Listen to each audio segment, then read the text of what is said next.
Hey, Meredith. Long time no see. Hi, Barry.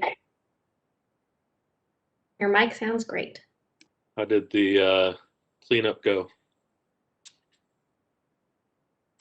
We handed out 200 bags. Nice. Yeah, it was great. Good. They get picked up tomorrow. So we'll see how many we have tomorrow. That'd be great if you got 200 back. We get pretty close. We get pretty close.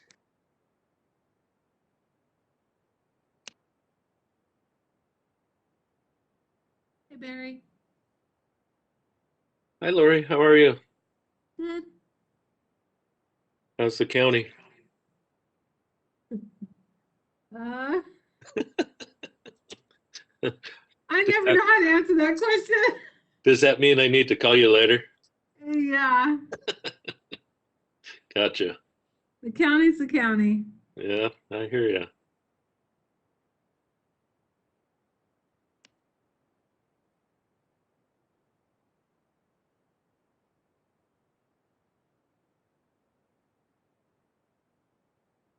Is Peter going to be here too? Or does he not normally come? No, he comes if we have something agendized for him. We don't have at this moment, so no Peter at this meeting. So is it true that I heard that this body discusses inclusionary housing? That has been put on the agenda before, yes. And that is something that we would bring Peter or Netta on to speak on that item.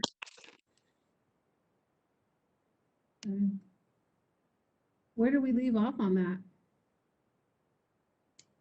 Remember? With the last committee, Peter was going to come back and chat a bit, but we held that off until we had the new committee members. So that's something that you can discuss with the other council members as to when you want to bring it on the agenda. Sure. Okay.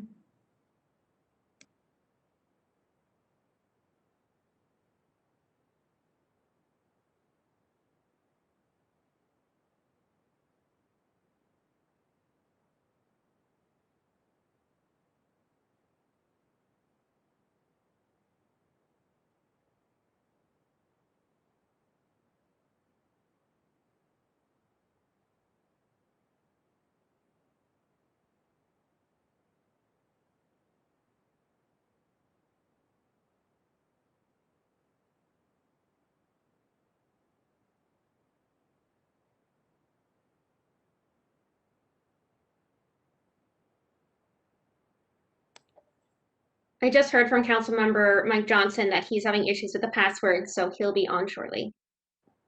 Okay.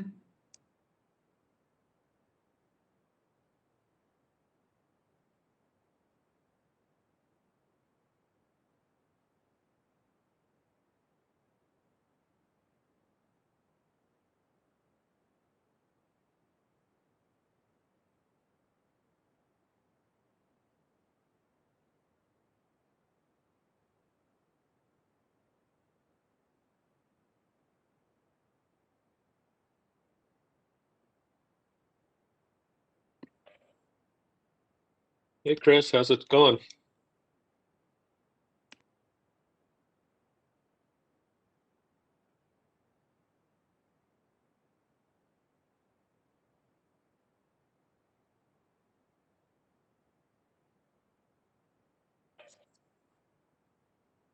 Hey, Kevin.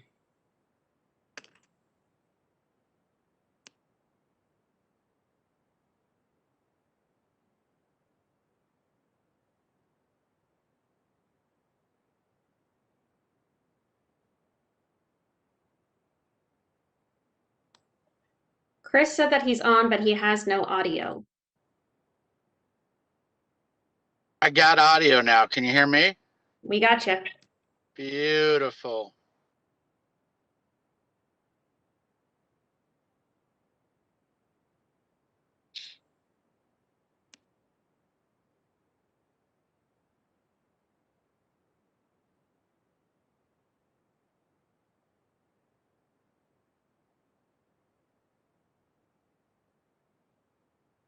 So how long do we wait before we call meeting to order when everyone's not here?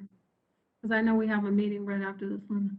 Yeah, unfortunately, it looks like you're the only council member here at the time, so we don't have a quorum.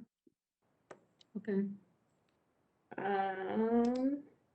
So I guess we just kind of hang out for a little bit, and then once they come, we will warp speed through the agenda if needed. Okay.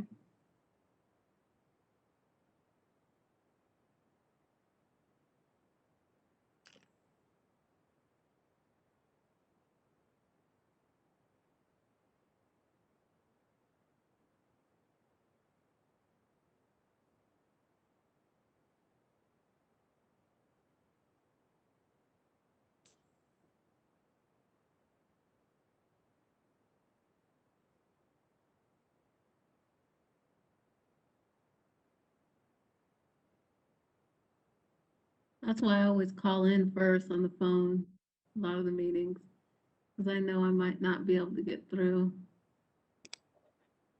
Yeah, it never seems to be easy. Mm-mm.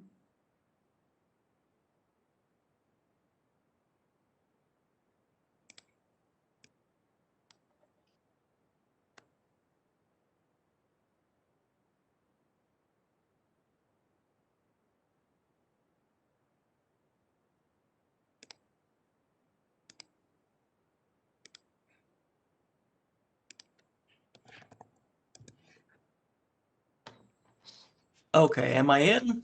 Yeah. You're Thank in. you. Don't know what all was going on, but it wasn't liking my email address. Sorry about that. No problem. We have another panelist who's trying to get in. And we are still waiting on Councilmember Halter. I'm not sure if anybody has a cell phone for him. I don't have numbers for you yet. Yeah, I could text them. Wait, where's my phone?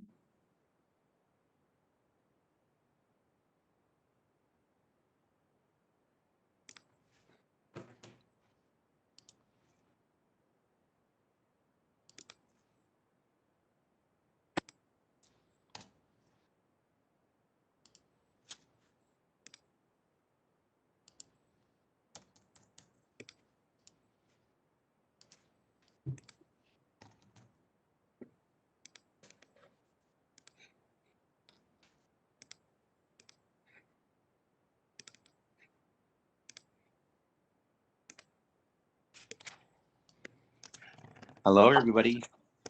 There he is. Hi. Hi, everyone. All right. I All right. just text Sorry. you. I had trouble getting on again. It's all right.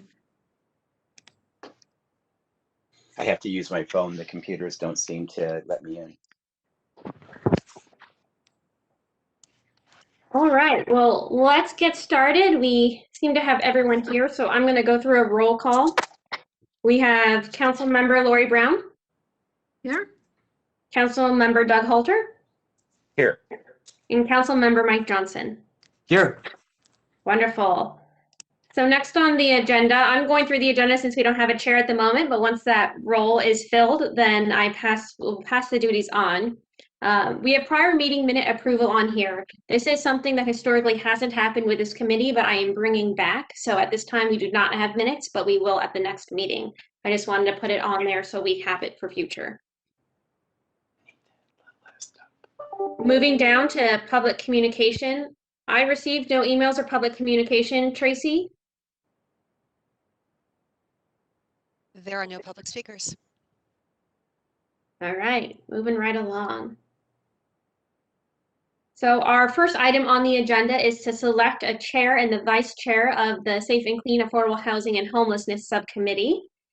Are there any nominations, self-nominations between you three? I mean, I would love to be chair, but I don't know what my colleagues I want. I would nominate Lori for chair. Or Councilmember Brown. I'm so sorry. No, I'm so, I don't care about that. okay. Okay, so we have a second. How about anybody else want to put their hat in the ring for chair? We're good?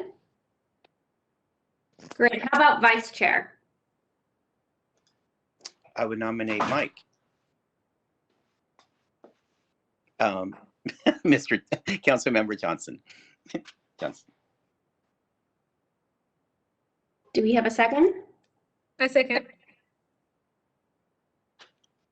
Councilmember Johnson, are you okay with this? Yeah, I'm sorry. I didn't realize I was muted. Yeah, I'm great. Yeah, Thank I you. was wondering, I'm like, doesn't he have to accept first? I was. Yeah, no. Yeah, I thought I was unmuted. All right. All right, so we will do kind of a roll call vote. So this is for Councilmember Brown as chair and Councilmember Johnson as vice chair. Councilmember Brown, your vote? Yes. Councilmember Halter Yes. and Councilmember Johnson. Yes. Unanimous, thank you. So our next item is the foul weather update, and this is just an informational item for our committee members and those who are listening.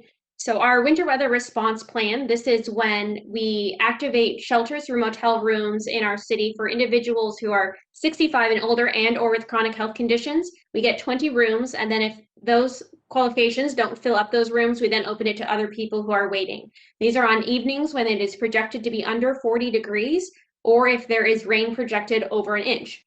So in this winter season, that happened 3 times. That was in January on the temperature side from the 40 degrees on January 25th, and then January 27th and 28th for our rainstorm. So on the 25th, we sheltered 21 individuals in 17 rooms at the Motel 6 and 2 rooms at the Loop Motel. And in addition, we provided 20 warm Stay Warm packs to others who wanted some support for those weather events. The Stay Warm packs are filled with blankets, tarps, hand warmers, beanies, scarf, a snack, items to help keep them a little bit more comfortable during that weather. And then for the storm and rain we had on the 27th and 28th, those who got the room on the 27th got to stay the 2 nights through that weather event, the duration of the storm. And we sheltered 22 people within 5 rooms at the Loop Motel and 14 rooms at the Motel 6. And we gave out 9 Stay Warm packs. So the River Community Church, they assisted us with, they made this possible. Their church was a house for our intake. They had an incredible amount of volunteers who supported us and did the transportation from the church to the different motels. And they also did an amazing job with organizing our Stay Warm packs and the jackets and making sure that social distancing was taking place. So they were great partners within this. And we do have Pastor Jim Duran, who I will defer to in a second. The county provided staff to go over the participation rules and regulations and the formal intake forms for the homeless management information system. So they were amazing partners as well in kind of coordinating and keeping all the right intake forms and making sure everyone is appropriately logged and then offer support as needed. The Unitarian Universalist Church had this week. Well, all of these nights happened in 1 week. So we have different churches through the River Community Church figured this out. Every church had a week where if the weather happened during that week, they had to provide the lunch, dinner, and potentially breakfast. And that happened 3 times for the Unitarian Universalist Church. So they provided meals for the 3 nights. And we also had DVP, the park ambassadors. They were great partners as well. They helped with line management, assisting me as needed. And one of the great things that they did too was on checkout, they went with me room to room to make sure that everybody was awake, was checking out, and that the rooms were in a wonderful condition. So that was a huge help to me on those checkout mornings. The city, we budgeted $25,000 for this program through our CDBG funds, and we're still waiting on some of the invoices to figure out the actuals of those 3 days. And the River Community Church, I don't know, Jim, if you wanted to report on the donations or if you wanted me to report on our community donations.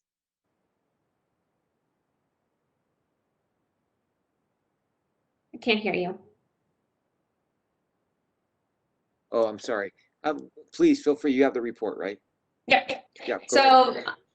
the River Community Church, like I said, they accept. I didn't know Jim was in the room, sorry. I just wanted No, to that's fine. So we received $6,266.47 through community donations for the program. And those are to help with materials that we potentially will need for food, for the Stay Warm packs, as well as for additional motel nights. So on some of those nights, say we go to the Loop Motel, we want to do more than 20 nights, those funds will be able to help that. One individual in our community gave $1,000 just to help people go past that 20-room threshold. So we have a very generous community here. And just today, I learned that St. Vincent de Paul and Our Lady of the Assumption is going to sponsor 3 motel rooms for a future event.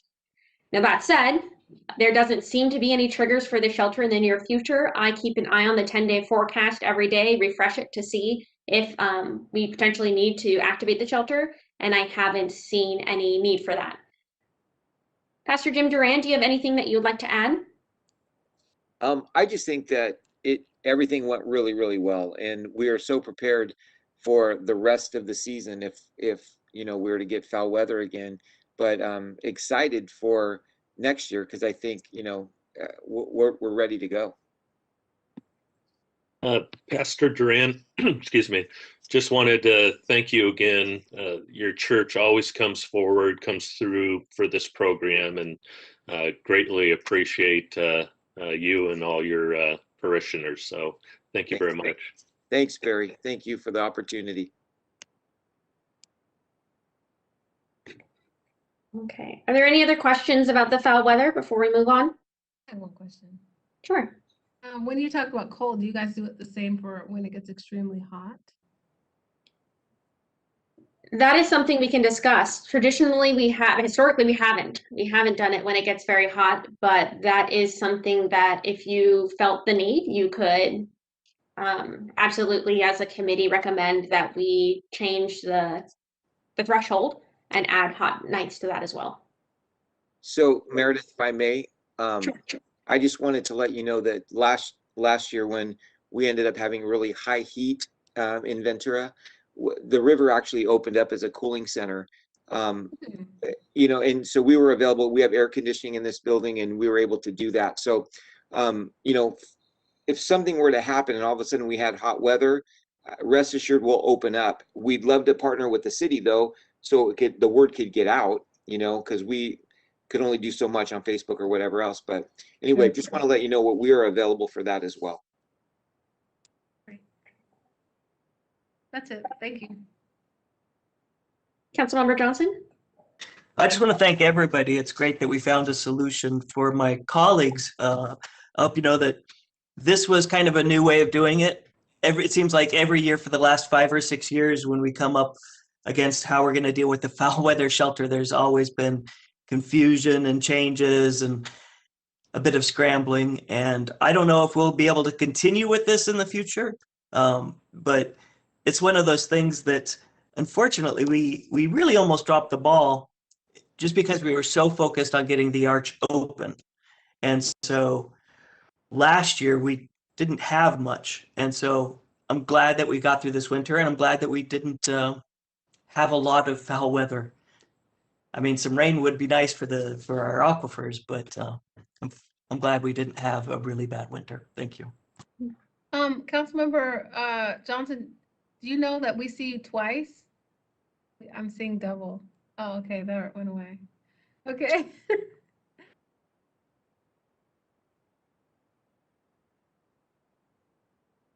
Okay, moving on to our next agenda item. So this is something that we are going to be bringing to council on March 22nd. So I wanted the subcommittee's recommendation on the approval of the extension of our outreach worker partnership with the county. So on September 9th of 2019, City Council approved a 19-month pilot program with the county to provide an outreach worker who is going to be assigned solely to the city of Ventura. And this position is funded by an equal split for the costs of the employee between the county and the city.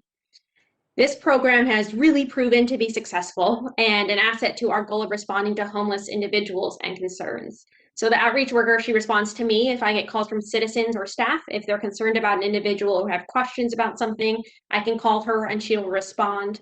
She responds to the patrol task force as they have connections with different individuals in need. She responds to our code enforcement. A lot of times they'll go to a call and maybe somebody will end up being unhoused or is having a situation, and they will call me and want a connection, and Christina will connect with them as well. She joins us with outreach in the river bottom, with our trash removal pickup program. And she really has proven herself to be an invaluable asset that has assisted us in making strides with the city's goals to connect with individuals, be responsive, and help people out of homelessness.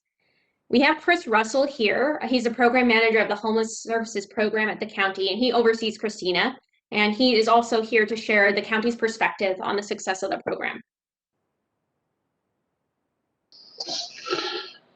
Good afternoon. I'm trying to get my video on. I try to limit the video and you'll see why after you can see my face. Just kidding. So welcome aboard to all you new council members and Chief Schindler there, first time we've got to meet. But yeah, with the partnership that we have with the city of Ventura, it has been invaluable. It's something that a lot of communities across the state and nation actually have, kind of build outreach teams. My team is now a team of about 20 social workers, and we have literally millions of dollars in rental assistance. We can only use that rental assistance if we have places to put folks. And receiving about 1,300 calls a month into our program kind of has always put us in a position, if I relate it to police work, where we've been reactive social workers. We react to people calling us for service. And by partnering with the city for this outreach project, I now say that we've got some proactive social work going. So we're actually going to where the people are and meeting with them. Some of those folks that might have some limited mobility issues or don't have access to telephones, things like that. And as Meredith referenced, Christina, who has been our pilot outreach social worker to date, poor Christina has about 4 or 5 bosses, as Meredith referenced, so she's responding to the calls that Meredith gets and the Ventura Police Department's patrol task force and myself and things like that. And the pilot was actually something that the city paid about a half of a full-time social worker. So Christina was really only paid for through the pilot grant for a half of what it would cost the county to provide that social worker. However, what we committed to was having her respond to all things Ventura. So whether it came from the city of Ventura or not, if we get a call for a mom sleeping in a vehicle in the Winco parking lot from a concerned citizen, we would likely assign that case to her. So she was doing all things Ventura.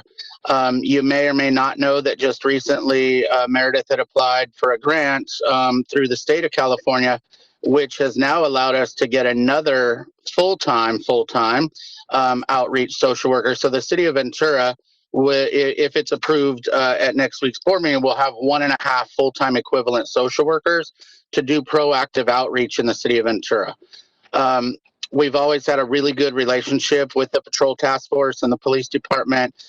We partnered with them with their community intervention court project for I don't even know how many years, and this is really just kind of enhance that partnership because we can partner in the meeting. We can find out who those most vulnerable, most in need, and honestly, to be fully transparent, those that are really costing the taxpayers in municipal services. And when I say that, we're talking about things like police response, ambulance and fire response, hospitals, that sort of thing, and try to dig in and really engage with these folks to get them to connect to services. So it's been a great partnership to date. I don't want to bore you with stats, but basically I've got a few numbers here, and from December of 2019, when we were kind of fully on board, through December of 2020, Christina had 669 unduplicated face-to-face contacts with folks in the community. It's pretty significant. She was able to get 12 people into the ART shelter. We were able to get 7 people permanently housed. We were able to get 18 people into the Project Room Key, which is the COVID response by moteling vulnerable homeless. We were able to start 2 Social Security applications, one of which was approved, which means someone now has a source of income that didn't before. And we've got 6 people either pending actually for a new project with the Ventura Housing Authority, and it's called Willett Ranch, and hopefully move-in dates will be in April. So that'll be 6 more folks that, because of our outreach and connection through this project, we're able to get into permanent housing. So that's kind of a summary. I'd be happy to answer any questions. Yeah, sorry, Councilmember Johnson, go ahead. Thank you, Councilmember Brown. I just want to add, it really is a fantastic program, and we're not going to make progress on this issue until we further this type of cooperation. You know, we would benefit from other cities in the county having this type of relationship, just as they're benefiting from us having it. We've got to push this forward. We need a big expansion of this program, and I have no doubt that it's gonna prove just how much money and heartache it saves. So thank you. Councilmember Halter, did you have anything?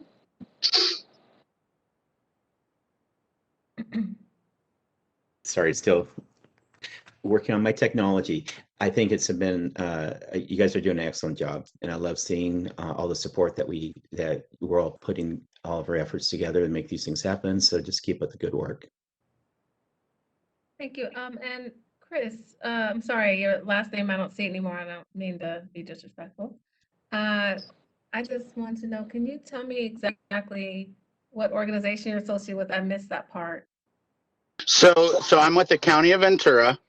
It's under the Human Services Agency, and it's the Homeless Services Program. So we're one of about 2 or 3 counties in the entire state that actually has a homeless services program embedded into their county government.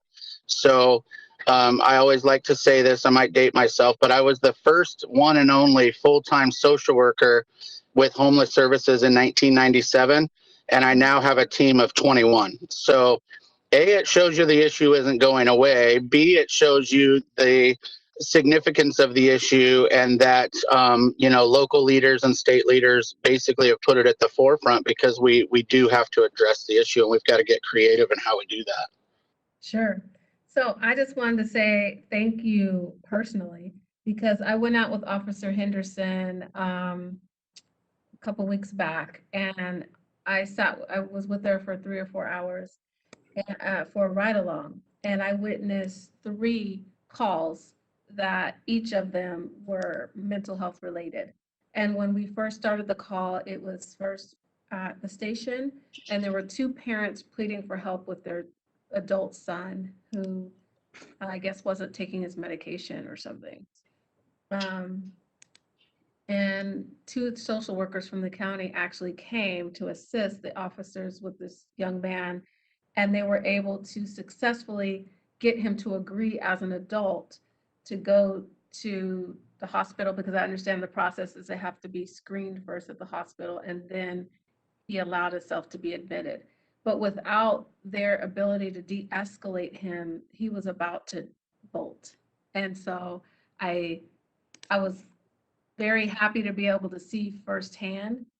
So that was on the east side, Midtown. There was another lady on the bus that was screaming and yelling and would not get off. And the officers were able, there was no social worker in that case, but the officers have been trained and very well, Chief.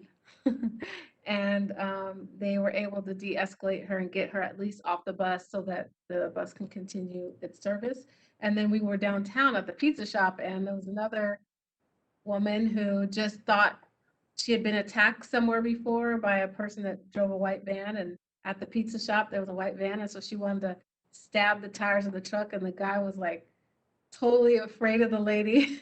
And again, the officers came in and were able to de-escalate her and get her to leave without having to take anybody down or anything like that. So I do understand the importance, and I am certainly, I would look forward to anything that you would be able to bring to us to help to consider expanding the program, because I think it is needed.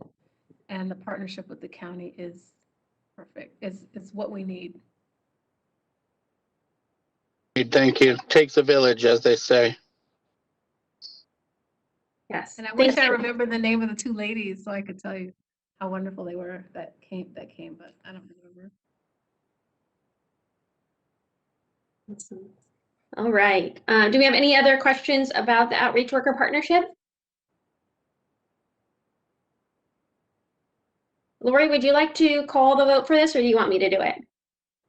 I'm sorry, Councilmember Brown. That's all right. So would anyone like to make a motion? If not, I'll make a motion to accept this. Oh, go ahead. Yeah, I'll move staff's recommendation. And I'll second it. So, but do I call the vote? As a chair, you're handing that to me right now, or what? Yeah, you can, or I can, however you prefer. It's whatever you'd like. You can call the vote. All right. We'll call the motion to vote. Councilmember Brown, Yes. Councilmember Halter, Yes. and Councilmember Johnson. Yes. But on a point of order, can we decide who's running the meeting? So I was letting Meredith do it. It's the first meeting. Okay. Just to see how she does it, and then the next time I can That sounds good. Thank you. jump in. Thank you, Chair Brown. Thank you. Okay. In our final report on the agenda today, we have, so each meeting moving forward, we're going to be highlighting a nonprofit that supports social services within the city of Ventura. So this month we have Downtown Ventura Partners with their executive director, Kevin Clarice. And he has some slides and a presentation he's going to share.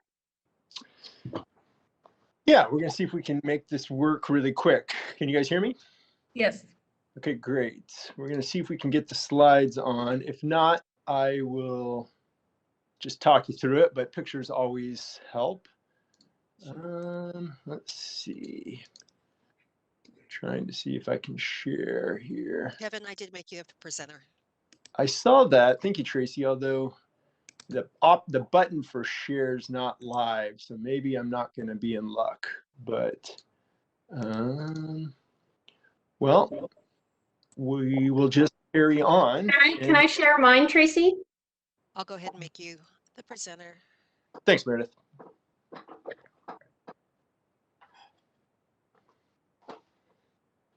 Right. Well, she's doing it's never easy to follow Chris Russell when you have to make a presentation. I'm actually glad that he went right before us because I think he did a great job with, kind of talking about the importance of partnerships and collaboration, because really that's the whole premise of my quick talk, is to just really stress, why I think Ventura is so unique and why I think we're having some success is because we have such a collaborative and cooperative approach. I'll start over. My name is Kevin Clarice. I'm the director of Downtown Ventura Partners, and among our programs are our park safety ambassadors, and we also have our maintenance team, which is our clean and safe ambassadors. She's working hard here. I appreciate you. Sorry, guys. I'm trying to figure out how to make it so it's not scrolling, but I'm going to scroll through it is what I'm going to have to do. There we go. You want to go to the next slide? So this is quickly a map to just give you a little identification, of our district area. Just last year, we expanded into what's identified there in the blue and almost doubled our size, but you can see our district now flows all the way over to Highway 33. Think of Patagonia's headquarters. We also pick up significant portions of the promenade to the pier, as well as the Front Street area. And it's been an exciting expansion for us. Next slide. And then as I was just mentioning, we have our two most visible programs are our park safety ambassadors and then our clean and safe team. And today we're going to talk about what are commonly referred to as our red crew or our park safety team. You want to go to the next slide? These are civilian employees that work with us, and this is a partnership. This is important with the city. It's a joint, just like you just went with the, with the county. This is another joint venture the city has with Downtown Ventura Partners, and by that we share the costs. DVP manages the program.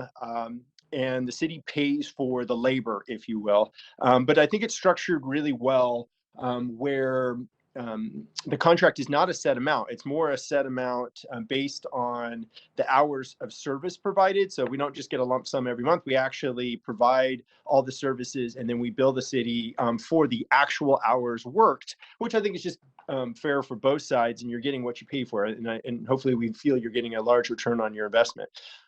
Our team has expanded over the last couple of years. And right now our team is 7 days a week and we're 8 a.m. till 9:30 p.m. We were able to expand till 9:30 this past summer, and I think it's worked really well. And we even hope this summer to possibly even push that a touch longer. And like it says, I think our goal is to try and, be as responsive and present as possible throughout that whole district area, and be just a real consistent presence through there.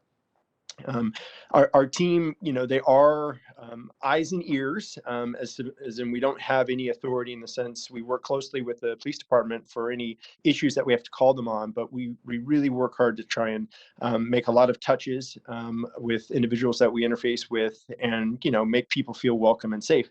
On the slide, you'll see I couldn't resist. The picture's really small, but it's just on the right there is, an area encampment that we found that we reported. On the left there is one of our ambassadors, Sean, who actually discovered an ailing pelican and was able to get it rescued. And it just kind of shows you the breadth of what we touch, every single day. And let me tell you, every day is a little bit different. Next slide. The real takeaway is, I want you to hear this, is just the collaborations we have. And the police department, to Chris and his entire team. If I had, if I was trying to think of an analogy, here, and I tend to go back to sports because I played in sports. If we were a football team, we're only as strong as each other's parts. I would put Chris and his outreach workers as kind of they're the quarterback. They're kind of the sexy, high visibility team that's really out there. The police department's probably the running back, because they're such an integral part of the team.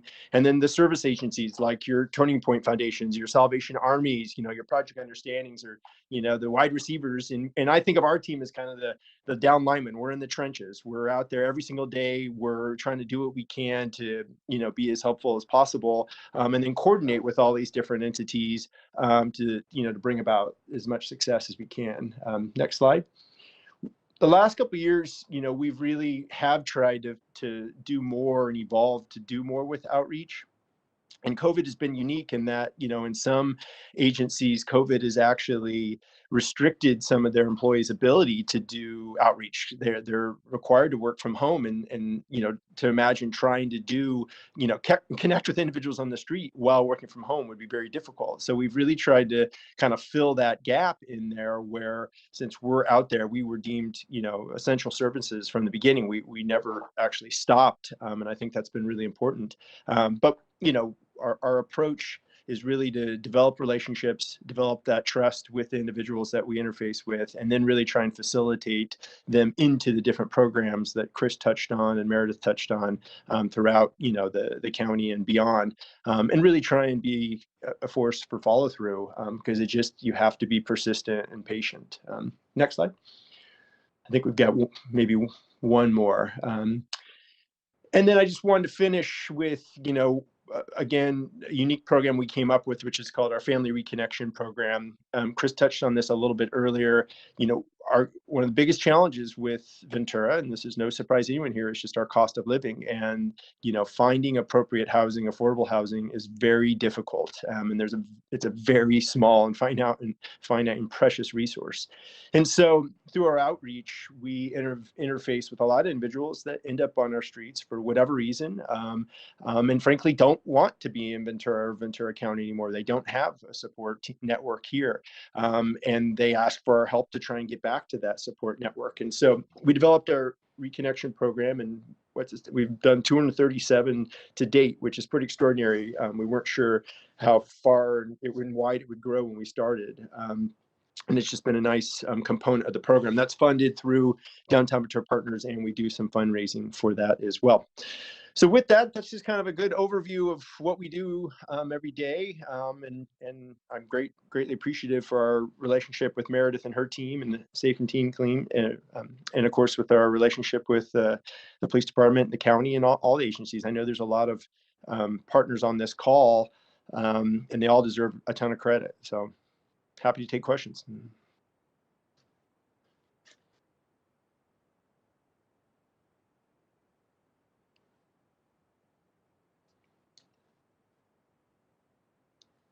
Any questions from my colleagues?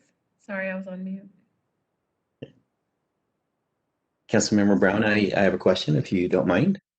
Yeah, go right ahead. Okay. Hey, Kevin, on those reconnections, that's 237. And how long a period of time on those reconnections? I think we're in our 6th year. Okay. And last year, I think, gosh, we did maybe 65, 70. They average about $250 per person, $200. I mean, you think of that cost versus Yeah. that same individual who potentially, ends up in an ambulance or ends up into the hospital or ends up in, another, situation. I think the cost effectiveness of it is pretty extraordinary. Has there been any connection to where people are coming from that they're trying to get back to? Oh yeah, sorry. So Yeah. that almost 100%. So really, what it requires is that we try and get to know the person, and then Right. try and understand where they're going to be most successful and self-sufficient. And for some, that may be reconnecting with a parent, maybe a loved one, and we've also done reconnections where they had a really great success at a housing program, but it happened to be in Bakersfield or it happened to be in Nevada, and they don't want to enter in a new program that's foreign to them. They'd really rather be in a place they've been successful, and so then we'll connect them there.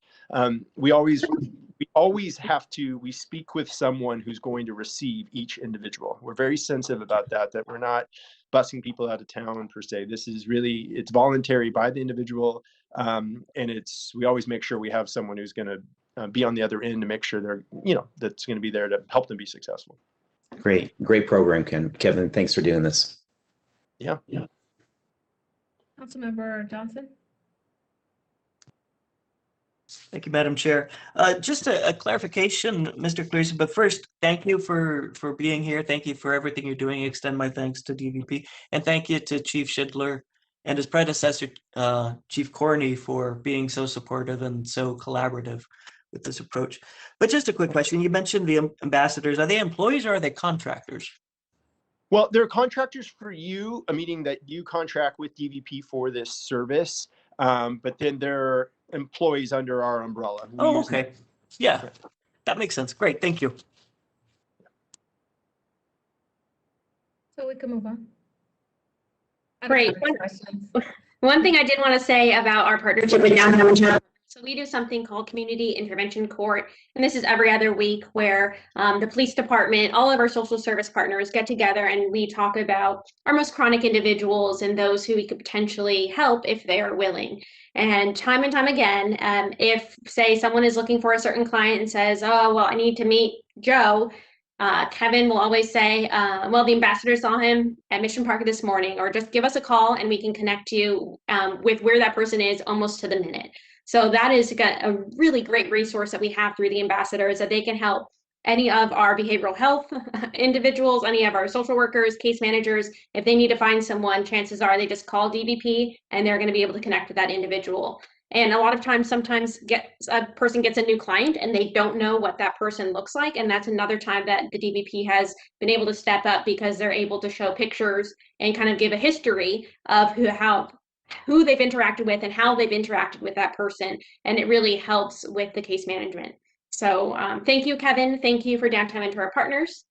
And with that, I have a quick question I just thought of, sorry. Sure. I just, so there are times when I see people every once in a while that I know are not from Ventura or not sure how they got here. Do we have more of an answer to that question, like how they get here? Because and how a resident can say, without being or mean or anything, saying, hey, I think there's somebody that's displaced that may be a good candidate, and they are on drugs, obviously they're really high or something. How do you approach that in a humane way that's fair? Sure. So I'll start with this, and I think Kevin, you can say if you'd like. So historically, the way that individuals tend to become homeless are for economic and relationship reasons. So maybe someone came here because they had a job prospect, or someone came here because they were in love with somebody, and then it falls apart, and then they're left here with no ties because they came here because their girlfriend grew up here in middle school, say. So with those cases, what you would just do is you would either call me, or you would reach out if it's in the downtown area, the kind of the map that Kevin showed, because they do just focus in that area. they would then connect with the individual. So the ambassadors build relationships and our outreach workers build relationships. So when they go and will meet that individual, they'll ask them where they're from. They'll ask them how they got here. And if they do respond and they say, well, I'm from Florida and I came here and now I'm alone and I'm stuck, then that's where that kind of conversation starts of how can we reconnect you with somebody who will help you and support you out of this situation. So really it's more of just a person to person talk. That's how you do it the humane way, right? So you just kind of have the conversation and get to know their story, and then within that is how the outreach worker or DVP can assist. And so the DVP only helps, if I'm clear, if it's in one of those plan areas that was mentioned on the map. So if they say if they're way over on the east side, then I wouldn't call DVPs necessarily. Lori, we've actually we'll help anyone. Our focus is on downtown, but the honest truth is that an individual that perhaps is on Victoria, eventually they're going to end up in our sphere of influence. We're all one interconnected community. So we, realistically, if we get a call, and we do get a call from Chris's team, even from Jim's team at, the River Community Church that just says, hey, I met someone and we've got a unique opportunity here. We don't like to turn anyone down. So please call. Okay, and the last part of that is if they're extremely high, if it's clear that they're, substance abuser and they're like totally gone, it's a little reticent for me to get out of my car and like have a full-on conversation because I don't know. I'm not too familiar enough with the social services kind of protocols to put myself in that situation. But would somebody like that still be a candidate for something like that, or it just seems like there's multiple layers, and I just kind of always been interested in learning how that all out. Yeah, so what we would recommend is if you see someone who is in a heightened state, is again, either call me or call Kevin and we can have somebody who has the proper training go and interface with that individual. We don't ever want to put anybody in a situation where there's going to be unpredictable outcomes. And then of course, if that person is affecting the public and having something that's going on more than just within them and is scaring people, then we always recommend calling the police department. Call the non-emergency number, and they at times, if it's during the day, we have the patrol task force and they're trained to respond to our homeless individuals, our unsheltered community. So if they're available, then they can go and they can respond, and they have Christina on speed dial, me on speed dial, and Kevin on speed dial. So they'll be able to have the proper outcomes with that individual, especially if it's outside that downtown area. Because Kevin will help. It is harder for them. The ambassadors are on their bikes. They can't always get to the East End, but PTF, Christina, and I can even step in as needed. Sure. Thank you.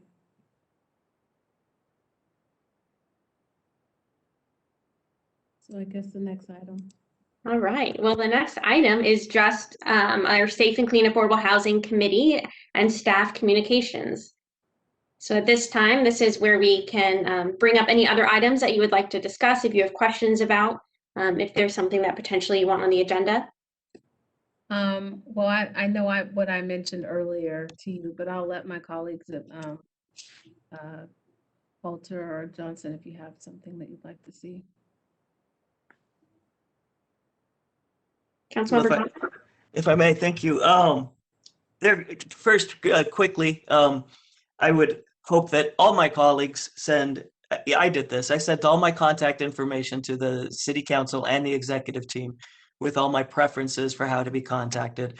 I don't know how to best to get a hold of some of my colleagues, so if you haven't done that, please do so.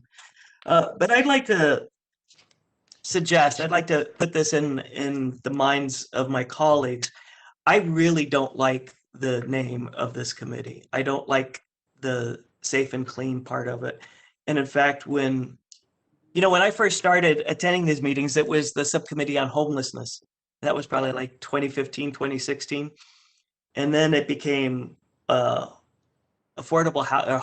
and affordable housing. And then about 2 years ago, when we started the safe and clean team, the committee changed it to safe and clean, affordable housing and homelessness. And I really must point out that that was over the objections of just about every public speaker who was there at the meeting. To my mind, I understand why we have the name Safe and Clean, and I'm not looking to change Meredith's title.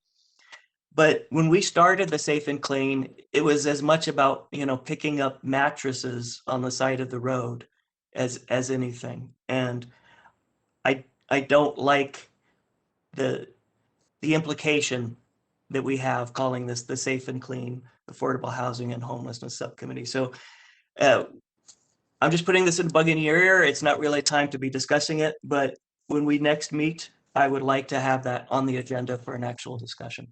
Thank you. Mr. Halter?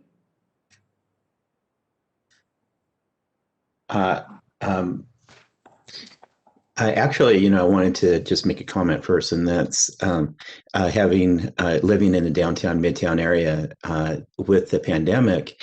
I think most likely because of all the people that were housing in motels, but it seems to be quite a few less people living off the streets, and that's been a real positive thing. I'm not quite sure if that's just my observation or if that's reality or not. I think Meredith, you and I talked about that briefly, but that's what I'm seeing out there, and I think. I always like to look at trends, and what I was trying to get at was years ago when we first started the Downtown Community Council, we actually knew there were cities that were sending people to Ventura that were in need of services and housing. And likewise, I'm wondering if a lot of people that are here, when we find out where they have the best support mechanisms, if there's a repetition or a pattern, are we seeing that is this the place that people go when they're out of luck in Bakersfield, or they think they could find a better life here? Are we seeing those sort of trends? So maybe there's a better way we could get that message out before more people show up on our streets. So we do something every year called the point in time count. It's not happening this year because of COVID, and it's hard to get the community out there connecting, but we do track different individuals, where their last residence was, and what maybe types of mental health issues, or where they reside. Is it a place for human habitation? It's a huge questionnaire that you kind of go through. And so we do have some of that data historically for the past few years. And, really what we find is that people who are in Ventura have a tie to Ventura in some way, shape, or form. And they don't always just come, Oxnard also has a high number of homeless in our county, but they do kind of go between Ventura and Oxnard, but we don't tend to be a draw because of our social services. But we do try to encourage individuals who have been here for a while to utilize our social services so we can get them off the streets. Okay, thank you. So for me, it would be to ask Peter Gilley to come back with the inclusionary housing ordinance, so we could pick that back up where the previous group dropped off on that. And I just want to make one comment about what Councilmember Johnson said, and I know we're going to discuss it next time, but well, I guess, I'll just save those comments for when we discuss it next time. And that was it, just the inclusionary housing ordinance. Great. So I'll put those items on the agenda. Our meetings are an hour, so I might not put all of these on the next agenda, but we'll try, and depending on when Peter can come and different schedules, we'll get to these in the next couple. And every agenda that we kind of create, Lori will create it together and get it approved by you before we put it out. Oh, and I apologize, I did not see your email. No problem. Until like today, so. So as part of staff communications too, maybe I'll send an email with my cell phone to everybody, and it would be great if you could send me back your ways that you would like to be connected with too. Like Councilmember Johnson was saying, it'd be good for us all to have that ability to connect with each other. Sure. So with that, the Safe and Clean Affordable Housing and Homelessness Subcommittee is done, is finalized. So enjoy your 15 minutes before your next committee meeting. Thanks, Meredith. You're welcome. Thank you. Thank you. Hi, everybody. Bye. Okay.